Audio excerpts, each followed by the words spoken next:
I still remember the smell of gunpowder the night everything fell apart. It was sharp, almost metallic, mixed with the faint scent of his cologne, the one I bought him for his birthday, the same night he promised me we'd leave this life behind. Lies. All of it. He was never going to leave. He was already gone long before the bullets started flying. My name doesn't matter. People used to call me M.I. Raina, but queens don't bleed the way I did. I was just a woman in love with a man who turned my heart into a weapon against myself. We met in Culiacán. I was 21, working at a small bar near the outskirts. The kind of place where the music never stopped, and neither did the danger. He came in one night wearing a black shirt, sleeves rolled, smile that could melt glass. His name was Javier. He wasn't just handsome, he had power. The kind that makes people lower their eyes when he walks by. And like a fool, I thought I could tame that kind of power. I thought love would make him human. He said he ran a business. He said it like it was something clean. I found out months later that his business was moving cocaine through the northern routes, dealing with people who disappeared if they spoke too much. But by then, I was already deep inside his world, sleeping beside him, wearing his diamonds, carrying his secrets in my chest like a second heartbeat. For a while, I believed I was safe. I'd look around our mansion in the hills, the bodyguards outside, the expensive cars, and think, maybe danger is just another kind of luxury. But danger doesn't sleep. It watches. It waits. The first time I saw him kill someone, I was standing right there. He didn't flinch, didn't even blink. Just one shot, clean to the head. The man dropped beside me, his blood spraying on my shoes. I wanted to scream, but I didn't. I couldn't. I was too afraid to show weakness. He wiped his gun, kissed my forehead, and said, "Now you know what it means to love me." That night, I washed the blood off my shoes and told myself I could live with it. Because I loved him. Because I was stupid. Months later, I found out I wasn't the only woman. There was another, Lucia. Younger, prettier, with no idea what kind of man she was falling for. I confronted him. He didn't deny it. He just looked at me and said, "You knew what this was." As if my love was a business transaction. As if loyalty didn't mean a thing. I should have left that night. But instead, I stayed. I told myself I'd make him love me again. Instead, I found myself sleeping beside a stranger. His touch became colder, his words sharper.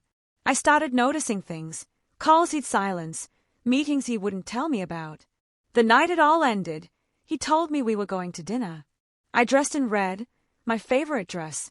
He said I looked beautiful. He lied. We drove out of the city, past the lights, into the desert.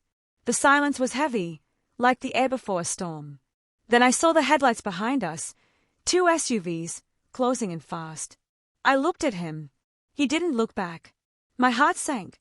He set me up. When the cars stopped, I heard doors slam. Men with rifles. Faces I didn't recognize. Javier lit a cigarette and said softly, "I'm sorry, M.I.M.O. It's just business." They dragged me out of the car.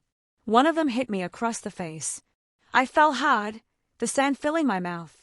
I could barely breathe. They aimed their guns, and for a moment I prayed they'd just finish it. But someone said, "El Patron wants her alive for now." Then everything went black. When I woke up, I was tied to a chair in an old warehouse. My head throbbed. My wrists burned. I could hear rats scurrying nearby. A man came in, a lieutenant, maybe. He said I was being accused of betrayal, of leaking routes to the Federals. Lies. I barely knew anything about their operations. But Javier needed someone to blame. Someone disposable. They beat me until I couldn't stand.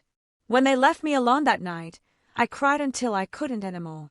I promised myself that if I ever got out, I'd make him pay, not with bullets, but with truth. I don't remember how long I was there. Days, maybe weeks. Until one night, there was chaos outside, gunfire, shouting. Someone kicked the door open. It was Rafa, one of Javier's old drivers. He said, "We have to go." A horror. I didn't ask questions. I followed. We escaped through the back, bullets flying past us. He helped me into a truck and drove all night, through the mountains, until the first light of dawn touched the sky. I asked him why he risked his life for me. He said, Because he did the same thing to my brother. That's when I knew I wasn't the only one Javier had destroyed. We reached a small town near Durango. I stayed hidden in a widow's house, Dona Mata, who asked no questions and gave me soup in silence. I slept for 2 days straight. When I finally woke, I looked in the mirror. My face was swollen, my lips split, one eye still bruised. I didn't look like me anymore. Maybe that was good. The woman I used to be was dead. Dona Mata told me there was a priest who helped women like me, those escaping the cartels. He could get me new papers, a new name. I said no. I didn't want a new name. I wanted revenge. Rafa told me Javier was moving shipments through the port of Manzanillo. He said he had friends who could get close. That's when I started planning. Slowly, quietly, with patience. I sold the diamond bracelet he gave me and used the money to buy a cheap gun. Every night, I'd sit by the window, loading and unloading it, whispering his name under my breath like a curse. Javier, the man who taught me love could kill. It took months, but I learned his routines.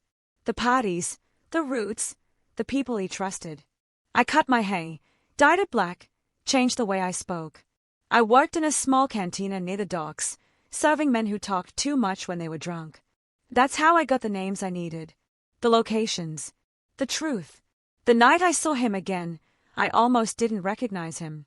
His hair was shorter, his beard thicker, but his arrogance was the same. He walked into the cantina like he owned the place. Maybe he did. He sat at the bar, just a few seats away. My hands trembled, but I forced a smile. He didn't recognize me. Not yet. He ordered mezcal. I poured it. When our eyes met, something flickered in his. Curiosity, maybe. Oh, instinct. You look familiar, he said. My heart stopped, but I smiled and said, maybe in another life. He laughed. I doubt that. I would have remembered a face like yours. I wanted to pull the trigger right there. But revenge is like fire. You have to feed it slowly, or it burns out too fast. So I waited. He started coming in more often. Always alone, always late. I served him drinks, listened to his stories, laughed at his jokes. It was disgusting, pretending to like him again. But I needed him close. I needed him to trust me one last time. One night, he told me about a shipment leaving the next morning, 3 trucks, unmarked, carrying millions. He bragged about it like a king flaunting his gold. I smiled, touched his hand, and said, you should be careful. Sometimes kings lose their crowns. He grinned. Not this one. That night, I called Rafa. I told him where the trucks would be. He said he'd take care of the rest. By dawn, the Federals had intercepted the convoy. 20 men arrested. The rest scattered. Javier's empire began to crumble, piece by piece. I thought I'd feel relief, but all I felt was emptiness. Revenge doesn't heal you, it just keeps you breathing long enough to realize how broken you are. When Javier found out what happened, he went into hiding. He knew someone betrayed him. He just didn't know it was me. Not yet. I waited. That's what I had learned to do, wait, watch, and strike at the perfect moment. Javier had disappeared into his safe houses, shuttling between Acapulco and Guadalajara, leaving chaos in his wake. Every day, I listened to the radio, read the newspapers Rafa smuggled me, and tracked every movement he made through whispers in bars, bribes to corrupt cops, and men who had learned the hard way to fear me. The city smelled different now. Fear clung to the air like smoke. Everyone knew something had changed. The king was trembling, and I was still standing, still breathing, still alive. The night I saw him again, it wasn't in a cantina this time. It was in a warehouse on the outskirts of the city. He didn't recognize me at first. I had worn a black scarf over my head, my face pale and sharp, eyes cold as steel. He looked up from the papers he was signing, the maps of shipments, the lists of men who still owed him loyalty. Who are you? He demanded, his voice low but hard, like he was trying to hide the fear creeping under his skin. I walked closer. The shadows hugged me like an old friend. Someone you should have never betrayed, I said. My voice was steady. No tremor. No softness. The Javier who had laughed, who had touched me like I was didn't exist anymore. He laughed nervously. I don't know you. You will, I whispered. And then I threw the first punch. It wasn't cinematic. It wasn't the romanticized revenge stories I had read in novels. It was brutal, fast, a clash of years of pain compressed into a single moment. He fought back, of course. He always fought. But I had been fighting every day since that desert night, every time I counted bullets, every time I learned patience. I was stronger. I was smarter. I was done being afraid. By the time the fight ended, he was on the ground, bleeding, trying to speak but choking on his own fear. I held the gun in my hands, the same one I had practiced with under Don Amata's roof, the one that had felt like a piece of me for months. You think this is power? I said. This empire you built with blood and lies, it's nothing without honor. And you, Javier, you had none for me, for anyone. He spat blood at my feet. You'll never live with what you've done, he hissed. I already have, I said. And I didn't shoot. I left him there, tied up for the Federals to find, for the men whose lives he had ruined to finally face him. I didn't want his death. I wanted his reckoning. And that reckoning came slowly, methodically, with every arrest, every seizure, every cartel lieutenant turned against him. I walked away from that warehouse in silence, feeling more empty than victorious. The city lights were dim through the dust and smoke of the rising chaos.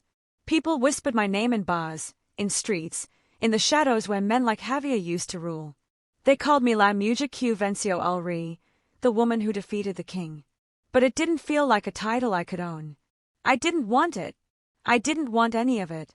I left Mexico not long after. Rafa had arranged papers, a small plane, a new identity. I went north, far enough to disappear. I lived in a city where no one knew my name, where no one asked questions, where I could breathe without looking over my shoulder.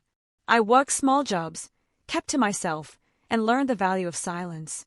Sometimes at night, I dream about the desert, about the blood, about Javier's eyes looking at me with disbelief and rage. Sometimes I dream of Lucia, young and innocent, trapped in the same cycle I had survived. And sometimes, just sometimes, I allow myself to cry, not for him, not for the empire, but for the years I lost, for the woman I used to be, and for the girl I never wanted to become. Justice came at a cost. I survived, but I lost pieces of myself in the process, trust, love, even a sense of peace. But I was free. And in this life, that is sometimes the only victory worth claiming. I still carry the scars, both inside and out. I will never forget the betrayal, the fear, or the blood. But I walk in the sun now, and for the first time in a long time, I feel the weight of my own choices instead of the fear of someone else's. Bittersweet justice. They call it. I call it survival.